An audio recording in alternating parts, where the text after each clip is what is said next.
everyone, and welcome to my May books review.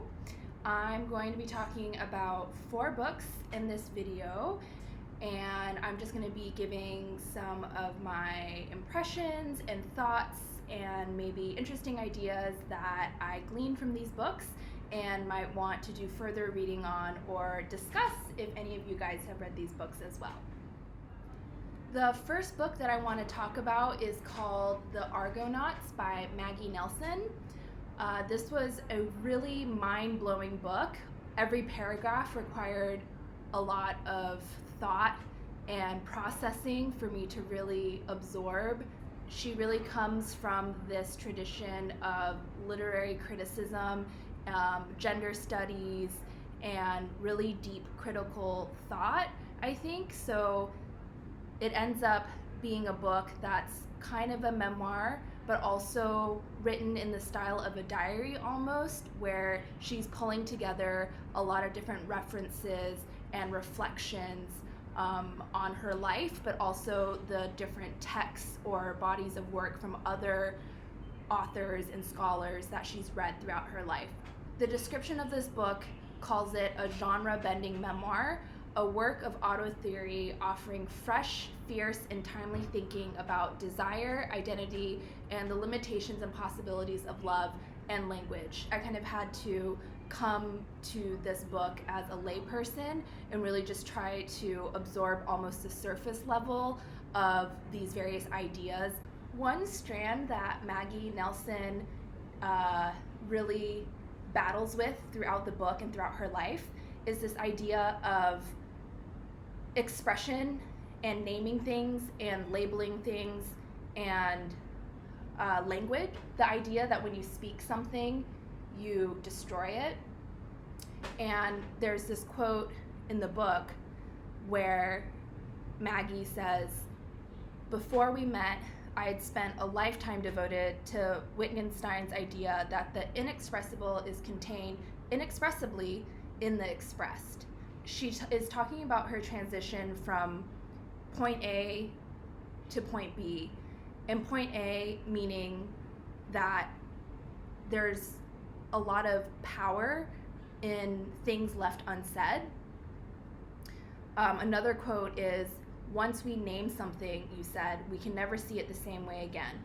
All that is unnameable falls away, gets lost, is murdered. You called this the cookie cutter function of our minds."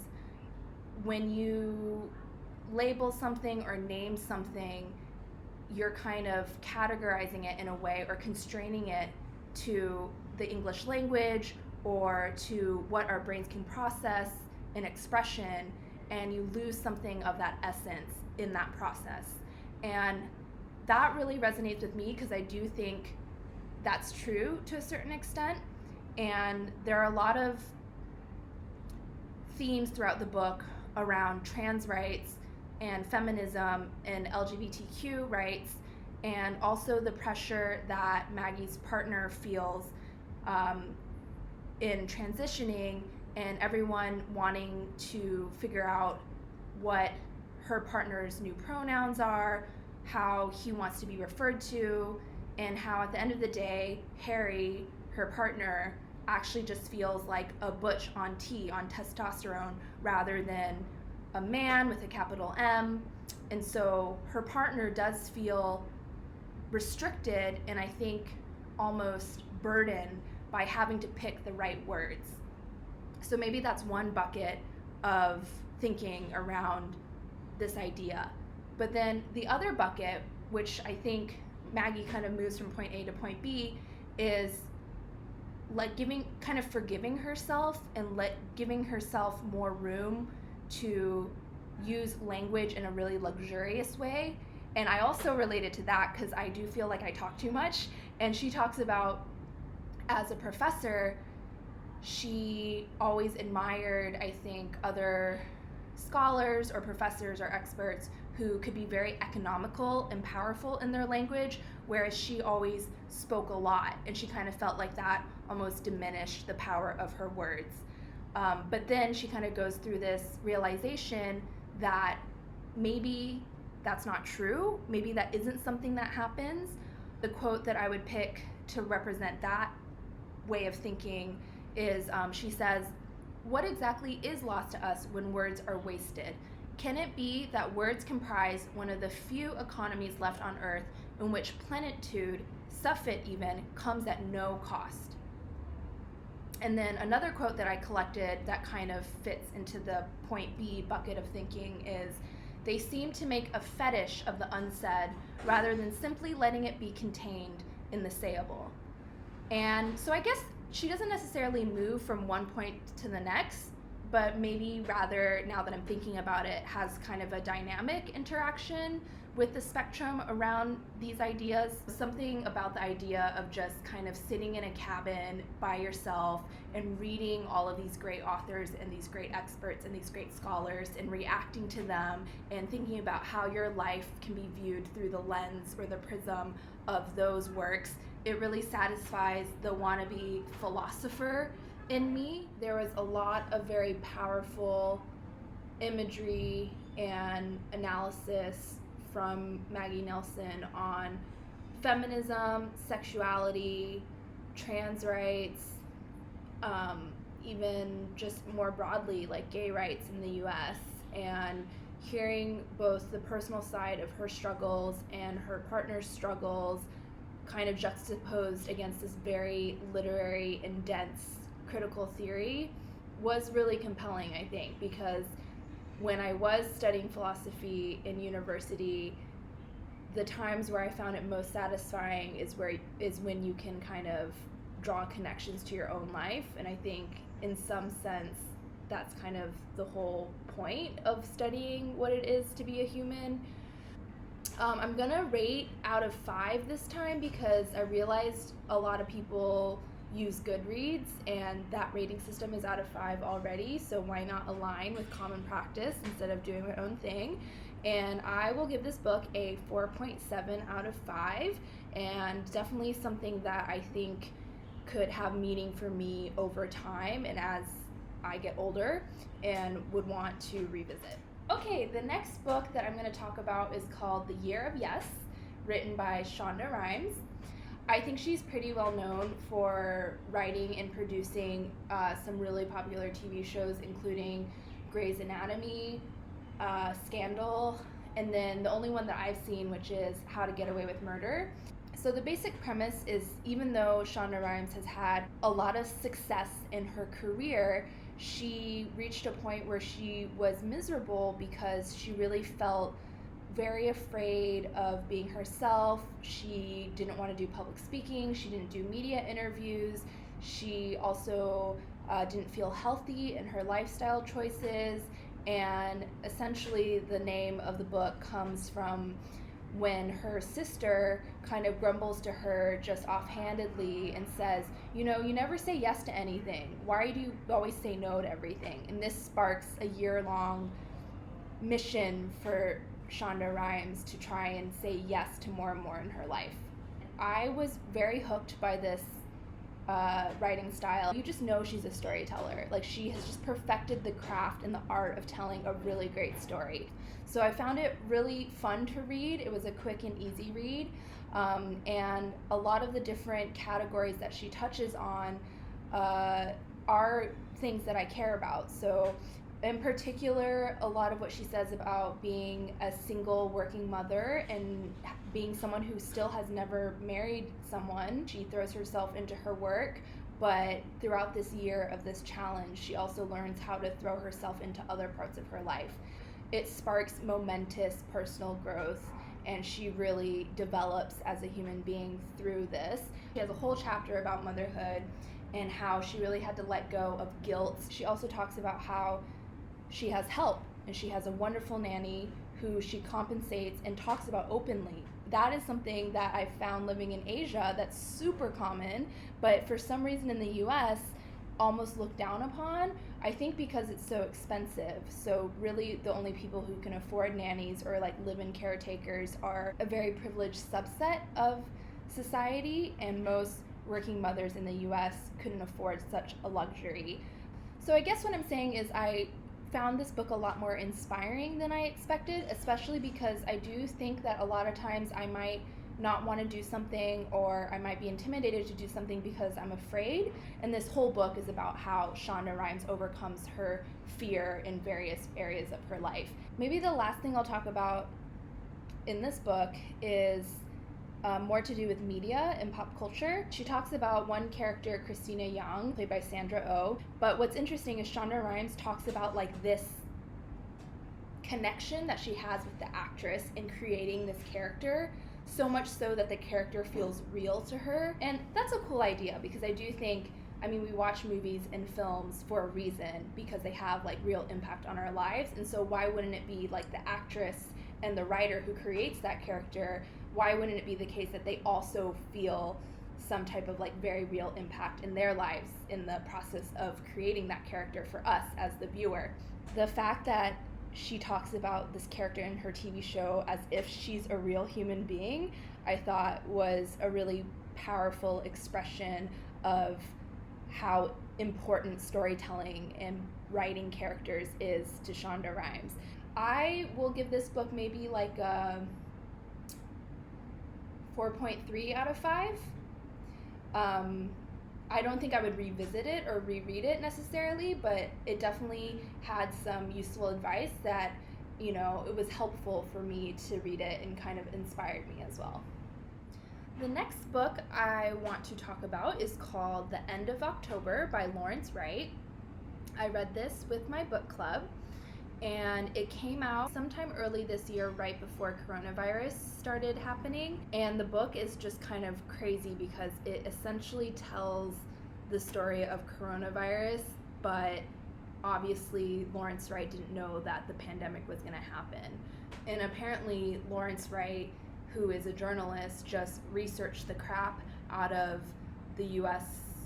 Response system, or the level of preparedness that the U.S. would have in the event of a global pandemic, and realized that we'd be really screwed, and then wanted to write a novel about it. This book was really poorly written and kind of offensive in parts of it, and then I realized I should just treat this as kind of like an airport pulpy thriller and not get too fussed about it.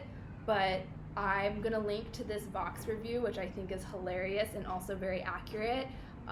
The title of the review is "The End of October is not a good novel, but its eerie accuracy has given it an unsettling resonance. The End of October is not a good book if we're talking about sheer storytelling craft. The plot hums along ably enough, but the characters are flat, the women exist mostly to be sexually assaulted and or die, and the prose is workmanlike at best. You're not reading this book to experience a beautiful work of art."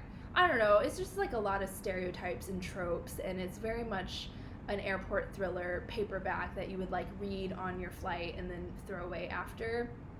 But having said that, I don't really think that's an excuse for how bad it is, because there are a lot of really good thrillers out there. Like, I will admit to liking Dan Brown, and like Michael Crichton I think is a great writer, or even like The Hot Zone, which I read in middle school, which I'm pretty sure is nonfiction. It's about the Ebola outbreak, so I'm not sure we should really let him off the hook too much just because of the genre that it is. I think he does make several good points. I don't think he makes the points well, but the points in themselves are interesting. So I'll just cover a few of them. There's a geopolitical element where everyone is so obsessed with going to war with Russia that they kind of ignore the fact that a pandemic could be even deadlier. There is definitely an overall theme around man versus nature. I think they accuse Russia, or maybe Russia accuses the US of creating the virus in a man-made laboratory. I did think that his portrayal of the Muslims in Indonesia and also elsewhere in the book were so one-dimensional that it was pretty offensive. There were a lot of really campy moments, or just absurd moments, which is when I think the book actually was able to shine. For example, the president of the US in the book refuses to take the vaccine, I think, and so he catches the virus, of course, and then one of the scenes in the book is the president addressing the country, and then his eyes start to bleed because that's one of the first symptoms of the virus in the book. And so you just are hit with this image of the president of the United States delivering this speech while he succumbs to the virus, and it's in this very graphic way. And those kind of scenes I really appreciated because it was like watching a movie scene.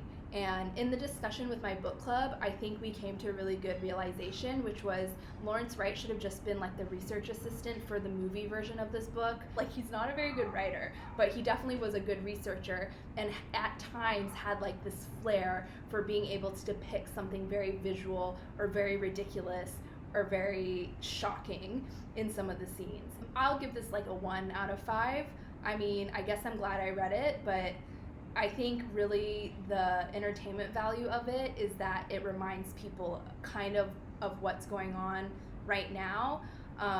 But some of the other reviews were like way too flattering and way too nice. And I think it's just because of the similarities of what's unfolding right now. And the fact that it's so much worse in the book is like kind of comforting, I guess, because at least we're not having like a zombie apocalypse scenario, which is kind of what ends up happening in his version. The final book I want to talk about is called They Told Us to Move. It's a nonfiction collection, and it was edited by Ho and the Cassia resettlement team, which is a team of volunteers that worked on the relocation from Dakota Crescent to Cassia Crescent for a group of residents. The tenants in Dakota Crescent public housing were living in rental housing, and Dakota Crescent was scheduled for demolition, and so they needed to be moved into a different block. The way that this book is structured is there are 3 main parts, and in each part there is first an interview with one of the residents who's being moved. Second, there's a personal essay or a reflection from a volunteer who's been working with that resident. And then finally, thirdly, the editor of this collection has found a local academic to pen kind of an essay on a certain social issue or an angle that they find interesting. My first introduction to the housing estate that this book is about, Dakota Crescent, was when my friend Jimmy visited me in Singapore a year ago. It's one of the oldest housing estates in Singapore, and it also has a very distinctive appearance because it was built by the Singapore Improvement Trust, which is the precursor to the now government agency that does all the public housing, which is called the Housing and Development Board, or HDB. So I'll insert a few pictures from when we went to Dakota Crescent. They ended up not demolishing the whole estate, and I think the plan is that 6 blocks will be conserved. And then of course we also went to the Hawker Center on Old Airport Road because that one's really well known for how good the food is. I think part of the reason this book was so effective is that combination of having the first-hand account, a personal reflection from a volunteer, and then the academic lens on top of it. I have read one other book about inequality in Singapore. It's pretty well known. It's by a woman named Teo Yo Yen. The name of the book is This Is What Inequality Looks Like. And while I can see how that book maybe was noteworthy for like a local Singaporean audience, for me personally, a lot of the arguments that she was making, for example, the fact that there even is inequality in Singapore, I already bought. So I'm not sure that it really had the same educational effect for me. Rather, it kind of left me wanting more nuance and detail and context. And I think I really got that on certain topics from this. I do think it's valuable to cover some of the basics around housing in Singapore because it's pretty different from what we are used to in the United States. 80% of Singaporeans actually live in public housing, and 90% of that figure, Singaporeans own the public housing that they're living in. And what they do is they buy a 99-year lease from the Housing and Development Board, And then after they've purchased this property, they can also then sell it on a market. A lot of the Singapore government mindset really focuses on the ability to own a home and also work as kind of the key vectors for living a successful life. And the level of social welfare or welfare net is very, very, very slim, because everything is oriented towards you being able to get your own property and for you to be able to work and be in the job market. Rental units are directly let by HDB to the tenants, and it's subsidized rent. The housing income ceiling to qualify for rental housing in 2018 was 1,500 Singapore dollars, and that actually hasn't been revised since 2003. The Singapore government doesn't look at medical condition, disability, homelessness, whether you have other risks to your well-being in your current housing. They're also only rented on a 2-year basis, so the eligibility criteria will be revisited every 2 years to see whether the Singaporean still qualifies for rental units.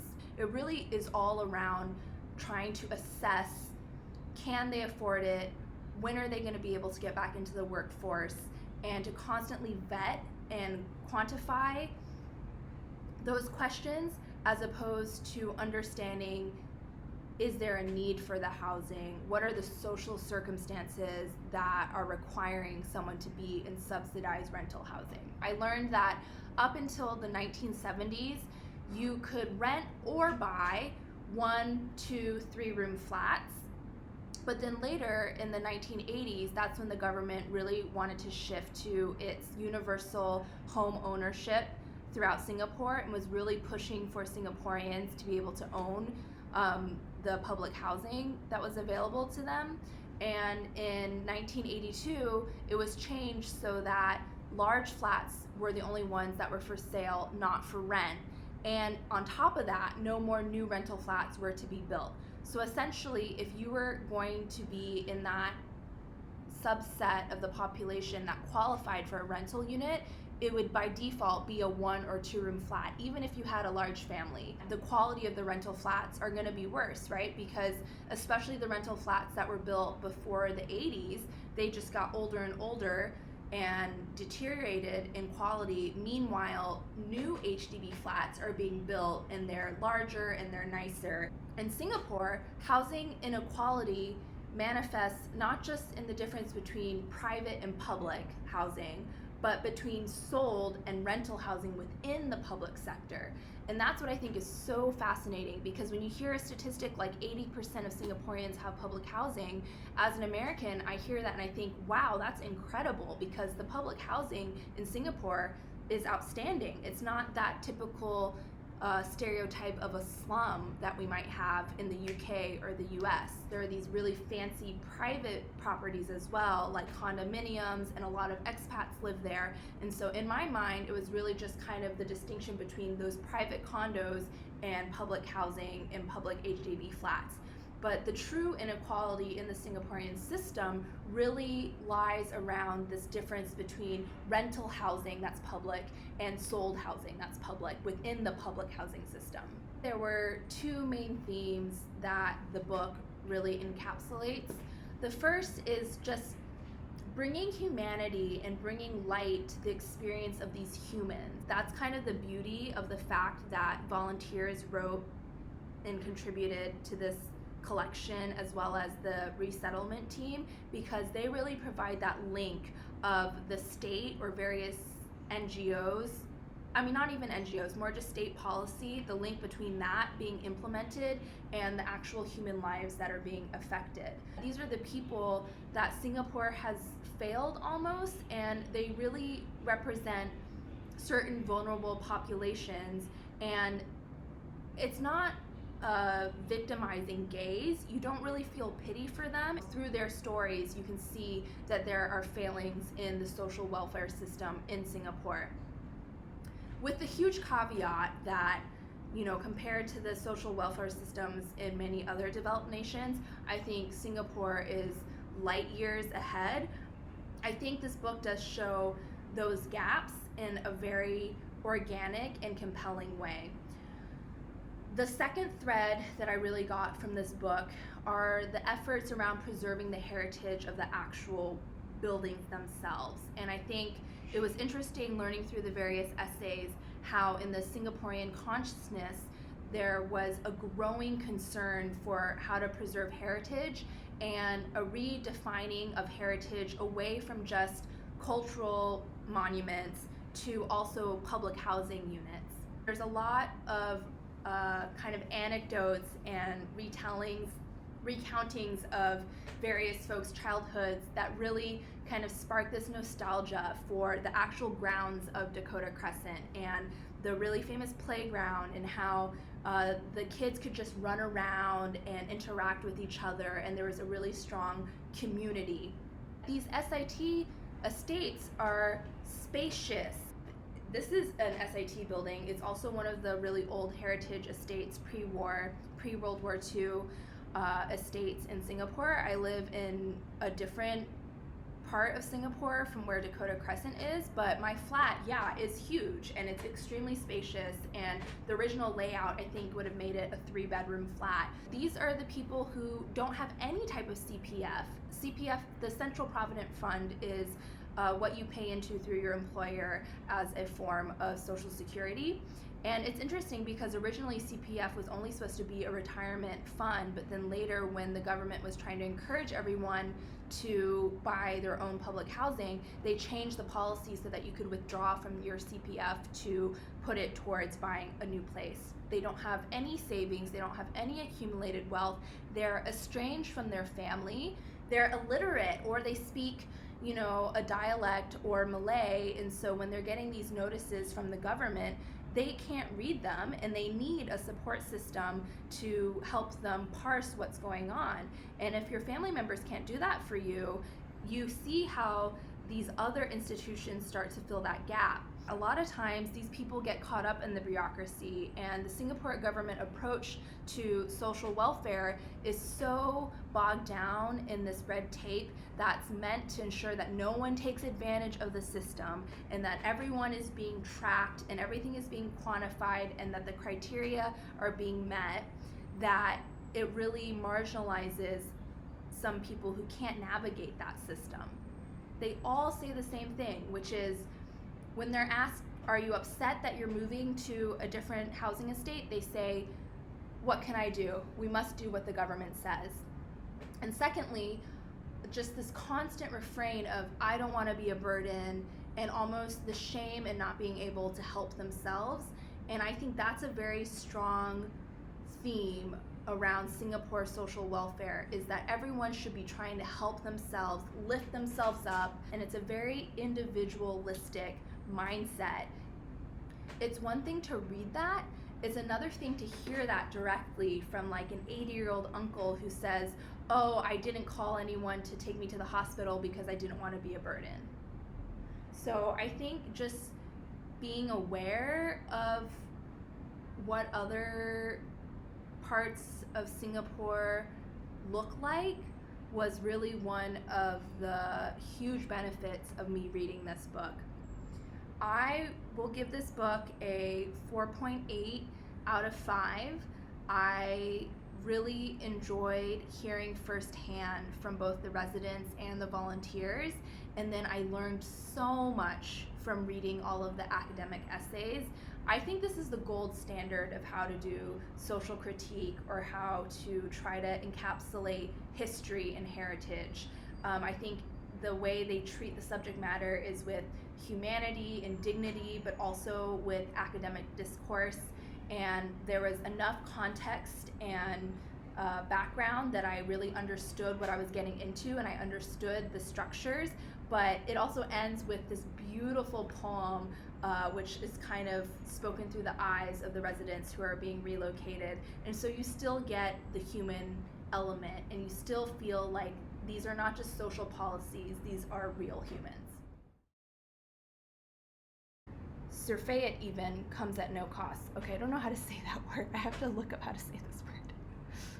it's really shittily written, and the characterization is horrible, and the sexualization of the female characters, of which there are like two, is almost laughable. And actually at the beginning I was fact checking everything because I was just like, I don't trust this guy at all. And apparently Lawrence Wright, who is a journalist and has written some other nonfiction books, or maybe fictional books that are meant to really portray